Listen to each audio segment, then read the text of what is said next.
kafir, bapak saya ngomong gini, loh lihat wong Islam kiri gawe masjid jaluk duitnya ning awak dewe, loh naruh kotak depan masjid, loh taruh ini minta. Sekarang coba bangun gereja, ada nggak depan gereja kotak? Apalagi kalau bapak-bapak ada kesempatan datang ke Palu, saya akan bawa ke Poso, itu gerejanya besar-besar. Kalau mau dipikir 20 tahun lalu itu mungkin belum ada jalan, 20-30 tahun lalu. Tapi orang kafir sudah visioner, udah sampai 20-30 tahun, 40 tahun. Sekarang wilayah gunung di Petobo, wilayah muslim itu ada gereja, ada helipadnya. Ini nyata, kita nggak bisa garap. Masyarakatnya disokong dari atas. Depan rumah saya, yang pernah ke Palu, rumah saya di sini Petobo, dekat likuifaksi. Itu ngadep ke atas gunung, bukit. Itulah helipad. 2 bulan sekali, 3 bulan sekali, turun bawa makanan. Ini ada. Jadi kalau di kami di Mu'alaf Center Palu sendiri itu, ketika ada yang syahadat, kami fasilitasi dari ujung rambut sampai ujung kaki. Tempat tinggalnya, mungkin Ustadz Denok sering lihat ya postingan-postingan saya, Ustadz Wahyu juga, Coach Steven dan lain-lain. Itu biaya kuliah pun kita siapkan semua. Itu artinya kalau mau total sekalian jegur sisan. Kalau mau mandi sampai basah. Kalau cuma nyemplung batas lutut gak usah sekalian, mending angkat kaki pindah. Gak bisa jalan. Mu'alaf Center ini butuh totalitas waktu terutama. Karena ketika seseorang hatinya dua, ngurusin organisasi ya, bukan poligami tadi ya, afwan. Jadi itu nggak akan bisa fokus. Dan sudah terbukti dari Mu'alaf Center Poso, ketika ada permasalahan di Poso soal mu'alaf, larinya ke kita, Palu. Ada permasalahan di Tentena, wilayah kerjanya Poso, larinya ke saya. Ya ngapain bikinin SK kalau gitu? Akhirnya kita mau rombak, kita bekukan SK-nya sambil merekrut baru.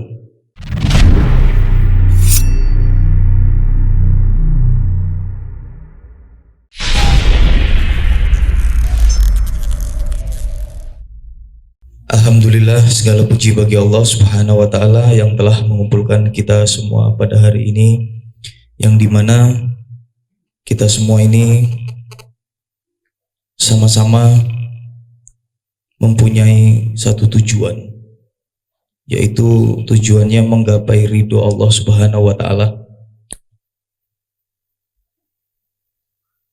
Salawat dan salam kami aturkan kepada Nabiullah Muhammad sallallahu alaihi wasallam, kepada keluarganya, sahabat, dan semua pengikutnya yang setia hingga akhir zaman. Dan semoga kita semua yang ada di sini termasuk menjadi pengikut Nabi Muhammad sallallahu alaihi wasallam. Saya gabung di Mu'alaf Center Indonesia sendiri itu adalah dimulai bulan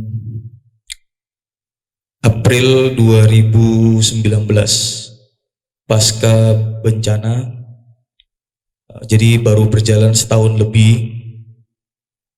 Suka dukanya itu lebih banyak duka waktu itu karena one man show. Awal-awal saya merasa one man show itu bagus karena saya pribadi tidak punya latar belakang organisasi sama sekali. Berjalannya waktu, ketika mulai mendapat permasalahan ini dan itu, ternyata one man show itu sangat-sangat tidak efektif untuk di pergerakan umat. Akhirnya saya merombak struktur lagi, dan selama setahun itu 3 kali perombakan struktur. Alhamdulillah. Insya Allah mudah-mudahan yang sekarang ini yang terakhir. Karena kalau bicara Mu'alaf Center Indonesia, itu bicaranya seperti Ustadz Wahyu sampaikan tadi, itu kita bicaranya pergerakan umum, tidak bisa membawa A, B, C sampai Z. Di dalam mualaf center sendiri kan pasti banyak pemahaman-pemahaman yang mungkin bapak-bapak di sini, ustadz-ustadz saya di sini lebih paham ketimbang saya. Saya ini apa juga mantan kafir baru belajar gitu loh. Cuman yang mau saya ingin sampaikan di sini adalah ketika kami ini mantan-mantan kafir bisa mempunyai semangat, kenapa turis-turis ini nggak bisa? Turis ini turunan Islam. Kok kadang malah kita dapat permasalahannya sama turis, sesama muslimnya sendiri yang ribet. Itu. Sambil contoh di Palu. Palu itu wilayah kerjanya kurang lebih mungkin sama ya permasalahannya. Jadi segala sesuatu permasalahan itu semua nelponnya ke mualaf center Palu. Sampai anggota saya ini saya bawa, korlap saya Pak Sihabudin itu ngeluh sama saya, kok mualaf center Palu ini ngurusi masalah tok gitu, kok syahadatnya sama sana, seneng-senengnya sama sana, susah-susahnya ke kita. Gampang jawabannya. Kenapa kita dikasih seperti itu? Karena Allah tahu kita mampu, Allah yakin kita bisa membantu. Dan selama saya jalan di mualaf center Palu, alhamdulillah selama setahun, tidak pernah menolak yang namanya orang minta tolong apapun bentuknya. Segala sesuatu kita fasilitasi. Jadi kalau di kami di mualaf center Palu sendiri itu, ketika ada yang syahadat, kami fasilitasi dari ujung rambut sampai ujung kaki. Tempat tinggalnya, mungkin Ustadz Denok sering lihat ya postingan-postingan saya, Ustadz Wahyu juga, Coach Steven dan lain-lain.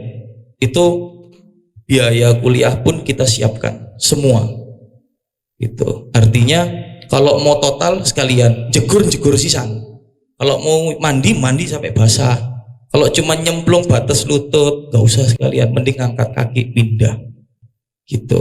Teman-teman saya yang di Palu pun tahu karakter saya seperti apa. Ketika mau gabung, ya akan saya tanya. Banyak dari organisasi lain itu ngikut gabung dan tidak jalan. Contoh mualaf center Poso. Mualaf center Poso SK-nya udah keluar, setahun gak ada progres apapun. Karena apa? Ketuanya ngurusin organisasi lain juga, gak bisa jalan. Mualaf center ini butuh totalitas waktu, terutama karena ketika seseorang hatinya dua, ngurusin organisasi ya bukan poligami tadi ya, Afwan. Jadi itu nggak akan bisa fokus. Dan sudah terbukti dari mualaf center Poso, ketika ada permasalahan di Poso soal mualaf, larinya ke kita Palu. Ada permasalahan di Tentena, wilayah kerjanya Poso, larinya ke saya. Ya ngapain bikinin SK kalau gitu? Akhirnya kita mau rombak, kita bekukan SK-nya sambil merekrut baru. Yang ingin saya pribadi sharing, sebetulnya saya nggak pantas ya karena masih anak bawang baru banget.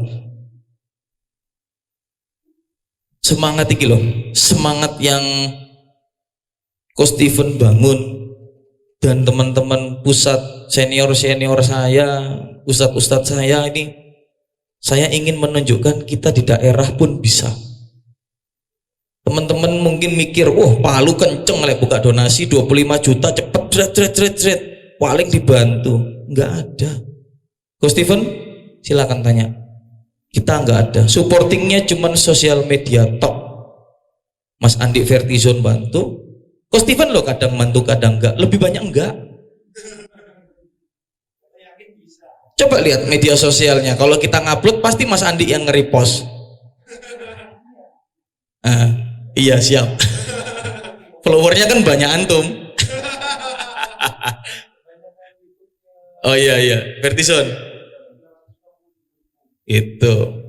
Jadi media itu penting. Jadi saya pribadi menekankan kepada teman-teman di Palu khususnya ya, saya tidak pernah mau teman-teman saudara-saudara saya terhina ketika turun di jalan. Maksudnya terhina apa? Ya afwan, mungkin ada yang masih melakukan ya. Ini saya pribadi saya lakukan di sana. Megang dos, nempel open donasi untuk ini dan ini dan ini. Pakai seragam, jebret, jalan. Kita ngelihatnya kayak pengemis loh Ustaz. Kenapa saya bilang seperti itu? Saya ketika waktu kafir, waktu kecil, bapak saya ngomong sama saya. Sampai hari ini saya masih ingat. Dan saya sekarang merasa ya, saya pribadi merasa punya tanggung jawab untuk menyampaikan ini kepada kalian. Ketika kafir, bapak saya ngomong gini, loh lihat wong Islam kiri gawe masjid jaluk duitnya ning awak dewe, loh naruh kotak depan masjid, loh taruh ini minta-minta. Sekarang coba bangun gereja, ada nggak depan gereja kotak? Nggak ada. Apalagi kalau bapak-bapak ada kesempatan datang ke Palu, saya akan bawa ke Poso. Itu gerejanya besar-besar. Kalau mau dipikir 20 tahun lalu itu mungkin belum ada jalan, 20-30 tahun lalu. Tapi orang kafir sudah visioner. Udah sampai 20-30 tahun, 40 tahun. Sekarang wilayah gunung di Petobo, wilayah muslim itu ada gereja, ada helipadnya. Ini nyata, kita nggak bisa garap. Masyarakatnya disokong dari atas. Depan rumah saya, yang pernah ke Palu, rumah saya di sini Petobo, dekat likuifaksi. Itu ngadep ke atas gunung, bukit. Itulah helipad. 2 bulan sekali, 3 bulan sekali, turun bawa makanan. Ini ada. Kalau kita cuman intinya gini, kita cuman ikut gabung jebret, tapi tidak memikirkan 20-30 tahun ke depan generasi kita, percuma.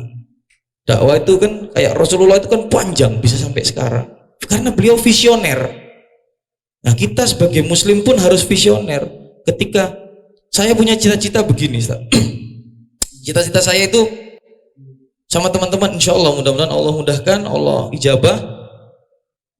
Saya kepingin mualaf-mualaf kami yang di Palu ini kami akan kirim ke Jawa, mereka sekolah pesantren kilat atau apalah istilahnya itu. Setelah mereka jadi kita akan bawa pulang, kita kader. Saya mau duplikat Hidayatullah. Hidayatullah itu saya besar sama Hidayatullah di Toli-Toli juga, sama Wahda Islamiyah Hidayatullah.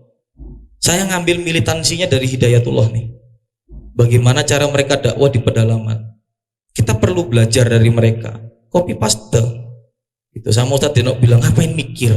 Iya loh. Wong ono sing dalan dipakai aja. Gitu loh. Cuman formulanya kita kombinasikan dengan caranya kita sendiri di Mualaf Center seperti apa gitu. Kalau Hidayatullah sendiri itu kan pergerakannya luar biasa, apalagi di Sulawesi. Kalau yang udah pernah main ke Sulawesi, Dewan Dakwah Hidayatullah besar plus Wahda Islamiyah, itu luar biasa cara dakwahnya mereka. Dan saya belajar, ya siap Ustaz, gitu loh. Yang pada intinya semua ini sama-sama saling mengingatkan, gitu, sama-sama belajar. Dan kalau bisa untuk funding itu pendanaan jangan turun di jalan, malu.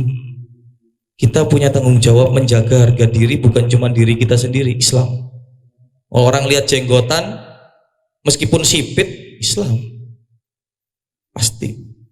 Itu kita punya tanggung jawab masing-masing. Jadi semoga tidak ada teman-teman Mualaf Center Indonesia regional manapun yang sampai turun di jalan untuk open donasi.